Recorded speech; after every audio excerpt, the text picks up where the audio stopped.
Já tô voltando pra ir lá já. Hoje eu pedalo. Pastor, explica a respeito das festas bíblicas que não comemoramos. Interessante essa. Deixa eu mostrar para você um negocinho. Olha só, nesse ano nós decidimos que esse seria o ano da celebração aqui na igreja. E nós decidimos comemorar as festas bíblicas. Então, ó, Páscoa, Asmos, Primícias, Pentecostes, Trombetas, Expiação e Tabernáculo. Todas essas festas estão na Bíblia. E a Bíblia diz que são festas que deveriam ser celebradas sempre. É um estatuto perpétuo. Não se deveria parar de fazer. Mas você sabe qual que é o problema? A igreja, infelizmente, ela foi muito romanizada. Nós deixamos Roma. E como a gente deixou a igreja ser romanizada, a gente foi deixando de fazer aquilo que a Bíblia mandou a gente fazer. Olha o que diz Êxodo 11. Vai falando aqui sobre... Perdão, Êxodo 12. Vai falando aqui sobre as festas bíblicas e tal. Você precisa ler esse texto. Mas o que me chama mais atenção aqui é o versículo 24. E observareis isto por ordenança para ti e para os vossos filhos para sempre. Você entende isso? Deus muda? Deus não muda. A ordenança dele é para que nós celebrássemos essas festas bíblicas para sempre. E aí você vai dizer o seguinte: pastor, então a gente está vivendo a antiga aliança. Você precisa entender algo muito mais profundo do que isso. O que eu e você precisamos entender é que essas festas bíblicas aqui, elas não possuem um limite de tempo para serem celebradas.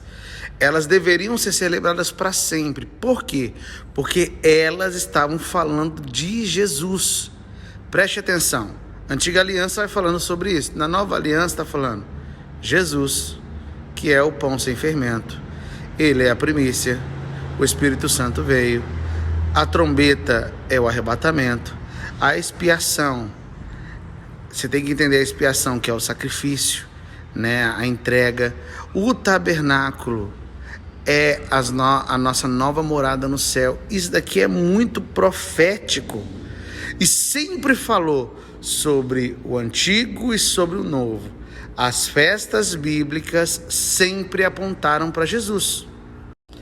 Aí você pode olhar para mim e falar assim: pastor, então beleza, elas estavam apontando para Jesus, a gente precisa parar de fazer. Não, nós precisamos continuar celebrando, porque o texto diz que precisa ser feito sempre. É interessante que às vezes a gente tem coragem de comemorar o Natal, que não tem na Bíblia, mas aquilo que tem na Bíblia a gente não comemora. Você entende isso? Às vezes a gente coloca algumas coisas que, exemplo, tem igreja que vai fazer, longe, eu não estou falando mal desse lugar não, dessa igreja não, mas assim, existem igrejas que vão fazer, faz uma festa junina na época de junho, mas não tem coragem de fazer uma festa bíblica na época da Bíblia. Nós precisamos despertar para isso. Santidade. Ter um tempo aqui no Instagram para falar detalhadamente sobre as festas bíblicas é muito escasso, né? 1 minuto só, eu já gastei 3 stories para falar. Você precisa ler. Leia Êxodo.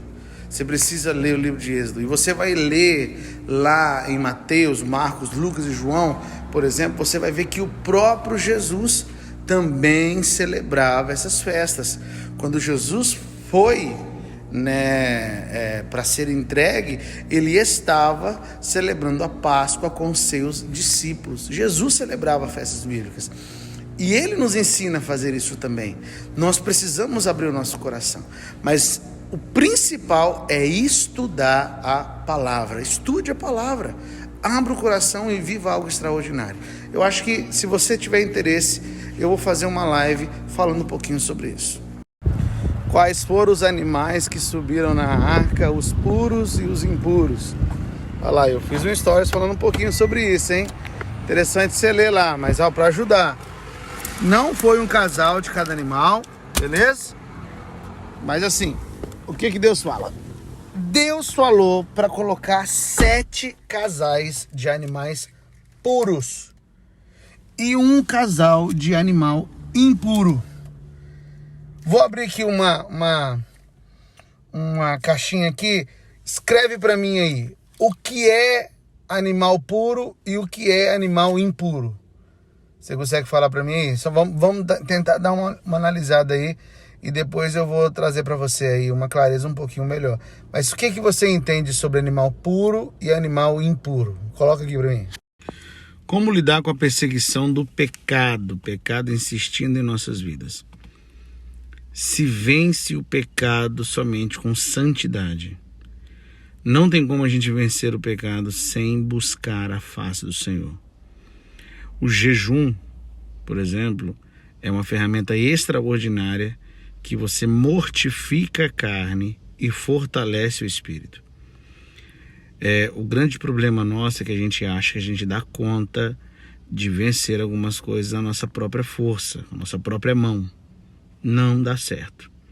Nós precisamos buscar jejum, leitura na palavra e tempo de qualidade com Deus. Sem congregar as coisas não funcionam. Sem ler a Bíblia não dá certo. Sem santidade a gente não consegue vencer. Como superar uma separação?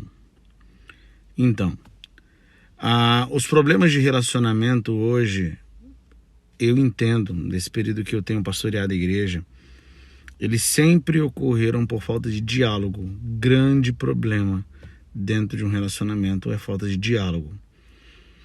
Quando já existiu a separação, não há possibilidade de voltar. Você precisa entender que você tem alguém que cuida de você e que te ama mais do que qualquer coisa. Jesus Cristo. Jesus Cristo, Ele é o Senhor da tua vida.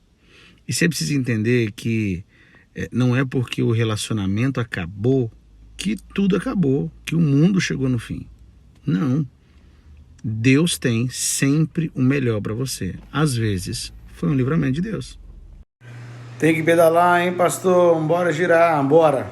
Hoje eu vou. Hoje, quarta-feira, não tem nenhuma programação à noite. Bora, vou pedalar hoje, vamos embora. A Bíblia fala a respeito de doação. É permitido ou não aos cristãos?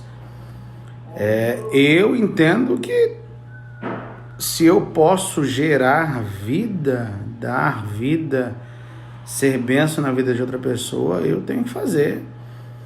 Até porque, primeiro eu tenho que entender o seguinte, a Bíblia diz que quando nós formos para a glória, nós teremos um corpo transformado. Esse corpo aqui não vai ser usado, né? Outra coisa, Jesus derramou o sangue dele totalmente para nos dar salvação. E ele disse que nós precisamos participar do corpo, comer do corpo e do sangue dele. Se ele doou o corpo dele para nos dar a salvação, por que eu não posso fazer o mesmo pelo meu irmão? Eu já doei sangue, tenho tentado doar mais sangue, o problema é que na nossa cidade não tem, né? Como arrecadar sangue, né? Como nós estamos doando sangue, mas sempre que eu posso, estou à disposição. E eu deixo bem claro aqui, quando eu morrer, pode pegar os meus órgãos e doar todos, sem problema nenhum. Não achei nada na Bíblia que reprove a doação de órgãos e nem a doação de sangue, né? Paulo diz, né? Sede meus imitadores como eu sou de Cristo. Paulo também doeu o sangue dele, né? Então, a gente tem que fazer pelos outros. Faça o melhor pelos outros. Viva o melhor. Tenha certeza que Deus se agrada disso. Em nome de Jesus.